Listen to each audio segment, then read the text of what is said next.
Bienvenidos a Notas Migratorias César Vallejo 2020 por Directo a tu CPU, el enlace habitual que tenemos a través de la autopista de la información Internet. En esta ocasión vamos a enlazarnos con el viejo mundo, con España, con León, y también vamos a hablar un poco de Segovia, ya que nuestro invitado pues nació en Segovia, reside en León. Él se llama Ignacio Nacho Barrio Agüero. Él está participando dentro de estas notas migratorias y nos vamos a ubicar un poco en la temática que él nos plantea. Tus saludos, Nacho. Muy buenas. ¿Qué tal? Buenas noches desde España.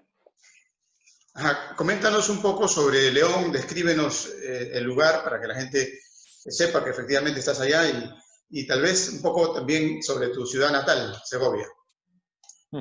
Pues en primer lugar, León es la ciudad en la que trabajo, una ciudad relativamente pequeña de 125.000 habitantes dentro de la comunidad autónoma de Castilla y León, muy cerquita de Asturias, que es una provincia de una comunidad de referencia en España, en el norte. León, una ciudad, como digo, muy pequeñita, pero muy dinámica, con mucha vida. Y procede de una ciudad aún más pequeñita, que es Segovia, que es 3 veces menos aproximadamente que León, una ciudad de 55.000 habitantes, muy bonita, que les recomiendo visitar en cuanto pueda. Les recomiendo visitar las dos, tanto León como Segovia. Luego me dirán. Entonces, les recomiendo visitar las dos, con mucho patrimonio histórico, una gran gastronomía, y les recomiendo que si tienen la oportunidad no duden en visitar ambas dos. Así será en el momento en que estemos por allá. Estuvimos en Madrid. ¿A qué distancia está de Madrid León? ¿A qué distancia está Segovia? León estaría Madrid está de Segovia a unos 90 kilómetros, está muy cerca. Además, entre ambas hay, también con León, pero hay tren de alta velocidad. Se puede tardar media hora en AVE, como llamamos aquí al tren de alta velocidad, y a León 2 horas. A León puede haber 400 kilómetros desde Madrid. Está una ciudad más al norte, pero muy bien conectadas las dos con Madrid, que es la capital de España al final. Bueno, llegando al aeropuerto de Madrid y de Barcelona, nos dicen que está el trabajo que tú presentas, el hecho de encontrar a veces situaciones bastante complicadas en cuanto a lo que significa la migración, gente que queda prácticamente a la intemperie. ¿Cómo es que ubicas tú esta temática? Claro, lógicamente a través de tu labor periodística, pero de alguna manera la parte humana, ¿cómo la ubicas? Hablar de migración, tanto en Segovia como en León, es hablar de un fenómeno que quizás no haya afectado tanto como en otras regiones más ricas de España, como puede ser el caso de Madrid, como puede ser el caso de Cataluña, el País Vasco, donde la inmigración es un fenómeno más notable que en León y Segovia, que al final no dejan de ser ciudades pequeñas donde por así decirlo, no es tan avanzado como en otros lugares de España, donde no tanto el progreso, sino las oportunidades, sobre todo laborales. Y por esa razón la inmigración pues no ha llegado en tan medida. Pero vimos el caso en León, vemos esta iniciativa del Hospital San Juan de Dios, una iniciativa que nos pareció muy llamativa, y quisimos contarla, porque no dejan de ser refugiados que viven entre nosotros, viven en la ciudad, comen en los restaurantes que nosotros comemos, utilizan los servicios que nosotros utilizamos, se relacionan con leoneses, con segovianos, con personas de aquí, y quisimos darles voz, quisimos que se supiera, porque muchas veces son habitantes de este reino de León, pero quizás no damos ese paso los de aquí de hacer esa conexión y entender las causas que les han llevado aquí, no siempre agradables, casi nunca, y saber más de ellos. Queríamos darles voz, simplemente. Claro. Precisamente dentro de las voces ubicamos al poeta que nos convoca, que es César Vallejo. Tú sabes que él vivió en España y también en París y fue muy identificado con el momento más álgido tal vez en la historia de España, como es la Guerra Civil Española. Y bueno, él decía en algún momento, hoy me gusta la vida mucho menos, pero siempre me gusta vivir, ya lo decía. Casi toqué la parte de mi todo y me contuve con un tiro en la lengua detrás de mi palabra. ¿Has visto gente allí en los albergues, tal vez, con este tipo de discursos? Sí, realmente no lo he comentado, pero no dejo de ser un inmigrante. Mi situación nada tiene que ver con la de los refugiados, hay que dejarlo claro. Yo soy un inmigrante dentro de la comunidad, no dejo de serlo. Y León es tierra de migrantes, Segovia es tierra de migrantes, donde ha habido que salir de la provincia para buscar un futuro mejor, ya sea en Madrid, ya sea en Barcelona, o ya sea en el extranjero, o en el País Vasco, mismamente, como antes decía. Y sí que, como dices, esa percepción de la vida que tiene el emigrante, que tiene el refugiado,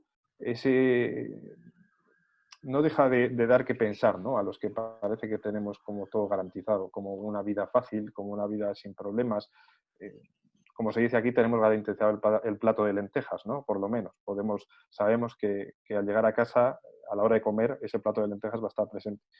Pero sí que se percibe una angustia vital en los emigrantes, se percibe una angustia vital en los refugiados, ese sino del estar en un sitio, empezar a forjar una nueva vida, pero no ser de allí. Y eso lo notamos con mucha fuerza en los refugiados, con todos los que hablamos. Hablamos con sirios, hablamos con latinoamericanos, hablamos con personas de distintas procedencias y en todas notamos eso, ¿no? Aquí estoy bien, pero el arraigo sigue faltando, claro. Ajá. ¿Tu experiencia migratoria tiene que ver con tu familia? ¿Son migrantes en España? Sí, me explico. En mi caso, la emigración la realicé yo mismo. Yo vivía en Segovia y emigré a León me fui yo solo. Pero mi familia, sobre todo por parte de mi madre, son emigrantes. Hablabas mismamente de la guerra civil. Mi abuela, por parte de madre, fue una emigrante durante toda la guerra civil, pasando por Barcelona, por Asturias, por Navarra.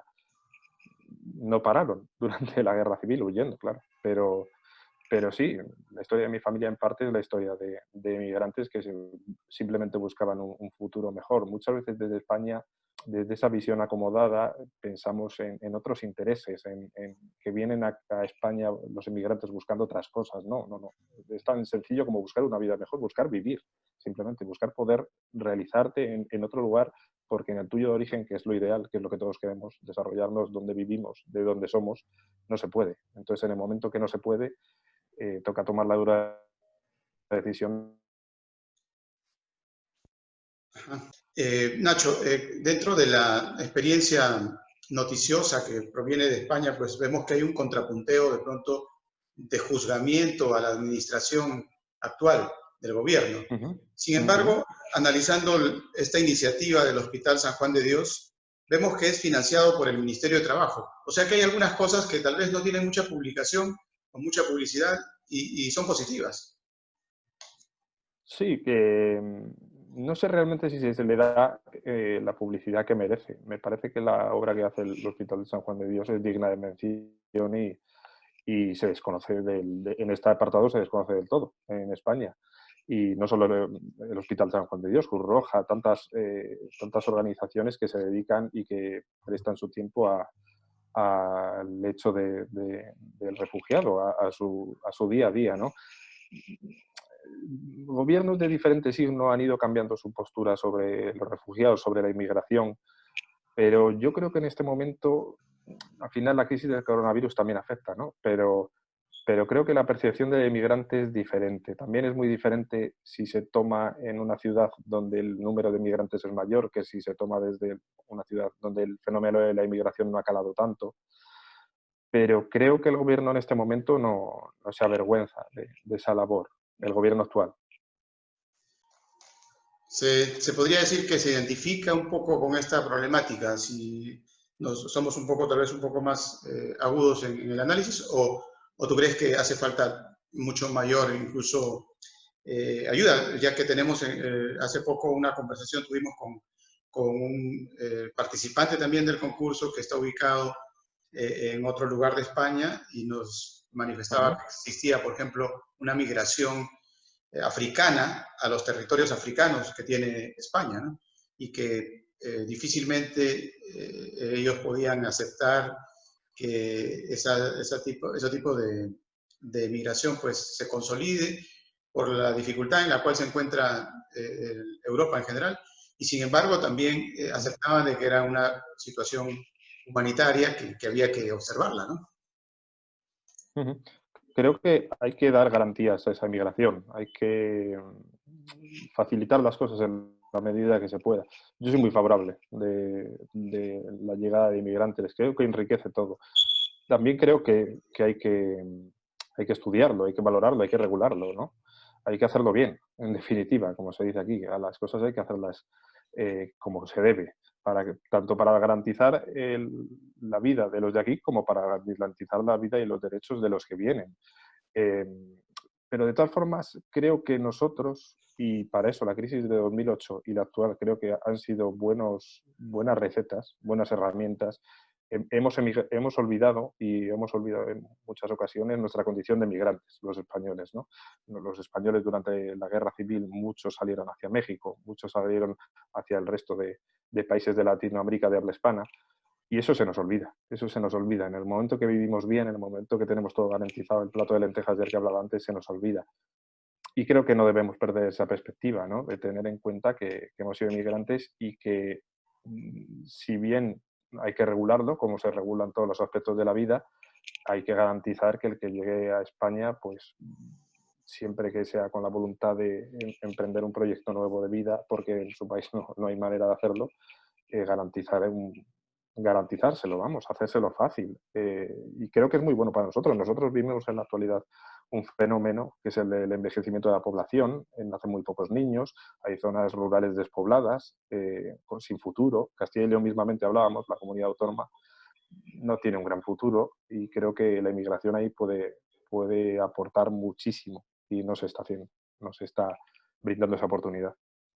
En el caso de tal vez esquematizar un poco la conducta del migrante, clasificamos algunas cosas y por ahí ubicamos que en un primer momento el inmigrante dice, aquí en mi tierra no tengo futuro, ¿no? Y decide irse de su país. Luego, Uh-huh. más adelante, cuando ya está en el lugar, dice, ya estoy aquí. No era como yo lo imaginé, porque lógicamente no es lo mismo ir de turismo que ir a quedarse, ¿no? Y bueno, y otro momento más adelante suele decir, la nueva vida trae su propia risa, su propio llanto, y debo de acostumbrarme. ¿Has visto, has analizado eso y quizás has escuchado voces al respecto? Sí, sin duda, y es un comentario común en España, es un comentario que se repite. Hace años, de hecho, me has traído a la memoria un reportaje que hicimos que no es que te hubiera olvidado, pero no lo tenía presente en este momento. Hicimos un reportaje hablando con un chico, con un joven marroquí, había entrado en España en los bajos de un autobús y había dado a parar a la Nacional 1, que es la carretera que une Madrid con el norte, Madrid con Irún, que es la frontera con Francia, en el País Vasco. Y el relato de ese chico era ese. No había otra opción que no fuera ir a España en los bajos de un camión, aunque fuera de un autobús en este caso. Y es durísimo. Y al final, la idea de España, la idea de esto es Europa, esto es un mundo de posibilidades, esto aquí casi sale oro de las fuentes, no es real. Aquí ha habido crisis, aquí se pasa mal, aquí hay hambre, quizás no al nivel de otros países, nada que ver, pero aquí las cosas son difíciles, claro. Esto no es el paraíso y muchas veces yo creo que el inmigrante llega fruto de la desesperación con la idea de en España las cosas van a ser sencillas, vas a poner un pie en España y la cosa va a mejorar notablemente. Y en el caso, entiendo, de conflictos armados, cuestiones de este tipo, sí, pero en el caso del hambre, la situación no siempre es esa. Entonces sí que se idealiza, ¿no? España o Francia como destinos en los que la vida va a cambiar por el hecho de poner un pie aquí. Y nada más lejos de la realidad. La vida sigue siendo la misma, con sus problemas naturales, que ya todos lo sabemos, incluidos los últimos, un tanto más, tal vez, maquiavélicos, como el problema del coronavirus, el COVID-19. Pero sin ingresar a eso, alejándonos tal vez y al mismo tiempo acercándonos a la parte humana, al tener a César Vallejo como el emblema de este evento, él decía, todos mis huesos son ajenos, yo tal vez los robé. Yo vine a darme acaso lo que estuvo asignado para otro. Y pienso que si no hubiera nacido, otro pobre tomara este café. yo soy un mal ladrón, ¿a dónde iré? Esa melancolía es típica de los que en algún momento abandonamos nuestros lugares de origen. Y es lógico también, porque siempre vamos a pertenecer al lugar donde vinimos al mundo. Hay una raíz ahí difícil de que se rompa, ¿no? ¿Qué podrías, tal vez has visto algún muchacho o alguna chica en una situación extrema a la cual difícilmente se le haya podido ayudar? No en mi día a día, no en mi día a día. Dentro de este reportaje sí que vimos situaciones y situaciones. Había situaciones mejores, había situaciones, me acuerdo de aquel sitio en el que hablamos en el reportaje, que había conseguido trabajo de peluquero, pero hay otros casos que creo que la desubicación es muchísimo, muchísimo mayor. Hablabas del concepto que aquí llamamos patria, ¿verdad? Y aquí tenemos una palabra que a mí me gusta mucho, que es la patria chica, ¿no? Mi patria chica, que sería Segovia, que es esa porción de tierra pequeña donde no hay mucha gente, pero de la que uno se siente. Y creo que esa añoranza a todo emigrante le pesa, a unos más que otros, y puede ser una rémora también a la hora de empezar otra vida. Y sí que he visto el peso de personas que no han podido desarrollar su vida aquí, no han podido, simplemente porque el peso de esa añoranza era tal que no había manera de empezar un nuevo proyecto, no había manera de adaptarse a lo nuevo. Claro, para todos la suerte es distinta, ¿no? Es lógico que algunos corren con mejor suerte, tal vez están mejor preparados también para dar la batalla adversa que se presenta al estar fuera de tu lugar de origen. Pero hay algo que siempre nos envuelve, que son las palabras, ¿no? Vallejo decía, y si después de tantas palabras no sobrevive la palabra, y generalmente pues las palabras están manejadas por los que llegan al gobierno, y los que llevan al gobierno pues están al margen incluso de la vida misma, son más los políticos que a veces se preocupan más en el adorno del mensaje que en la realidad como tal de que ese mensaje se consolide para cambiar determinada situación, determinada problemática del pueblo pobre en especial. Decía Luis Ignacio Lula da Silva que los pobres son los que necesitan más del gobierno. Yo voy a gobernar para los pobres, decía Lula da Silva, ¿no? Y que la clase alta pues no necesita gobierno. Ese era su análisis. ¿Cómo ves tú esa temática desde el punto de vista tal vez del gobierno actual? Sin entrar de lleno en la política, pero creo que es necesario darle una mirada, ¿no? Sin duda alguna. Es muy duro, pero los pobres cuentan muy poco. Cuentan muy poco. Tenía un profesor en la educación secundaria sobre los 14, 15 años, profesor del colegio, que tenía toda la razón del mundo, que decía que en España no somos racistas, que somos pobrófobos, tenemos miedo al pobre. Y es verdad, no tenemos miedo, no somos racistas. Uno no tiene miedo al que viene de Marruecos, porque cuando es rico es árabe, cuando es pobre es moro, que lo llamamos despectivamente. Un sudamericano cuando viene de Sudamérica, valga la obviedad, con dinero es un latino, es un sudamericano, pero cuando viene pobre es un sudaca. Siempre utilizamos las palabras, hablabas de la palabra despectiva para el que tiene y para el que no tiene dinero. Hablabas del gobierno. Es muy difícil que a un gobierno le interesen los pobres. Los pobres en este sistema en el que vivimos no generan. Los pobres, pues al final, menos mal que hay fundaciones, que hay asociaciones, que en este caso está el Hospital San Juan de Dios y tantos otros que están por los pobres y que aprovechan esas ayudas que al final los gobiernos mantienen para poder dar una respuesta, porque poder y pobreza nunca se han llevado bien, nunca ha interesado al poder la pobreza, y creo que eso es un mal endémico del hombre aquí, en Sudamérica, en Arabia o donde miremos, en todo el mundo. Bueno, coméntanos cómo llegaste a ubicar Notas Migratorias César Vallejo 2020 y hasta dónde lo conoces a César Vallejo. Pues te diré que lo conozco menos de lo que me gustaría. Eso vaya por delante. Lo ubiqué a través de una web que consulto normalmente de noticias acerca de periodismo y periodistas y recursos útiles, y di con este certamen. Me pareció interesante, recordé este reportaje que habíamos hecho en Neonoticias y me pareció interesante dar a conocer aquella historia que a mí me cambió en parte y me ayudó a hacer una reflexión, y espero que esa reflexión también la hiciera a tanta gente que lo leyó, ¿no? Confío plenamente en que todo aquel que leyera el reportaje se animara a darle una vuelta al tema de la inmigración y al tema de los refugiados. Con que una persona que lo leyera lo hubiera hecho, ya me hubiera dado, como se dice aquí, con un canto de los dientes, ya hubiera sido suficiente. Pero así es como di, con una página de recursos sobre periodismo, sobre noticias sobre periodismo y periodistas. Bien, Nacho. Para terminar, dentro de la poesía de Vallejo, pues él decía, a propósito de que a veces nos quedamos hablando solos cuando se trata de hablar de cosas que valen la pena por la sobrevivencia de la humanidad, y tenemos audiencia cuando nos dedicamos a hablar de situaciones banales que no contribuyen en nada con la sobrevivencia, valga la redundancia, de la humanidad.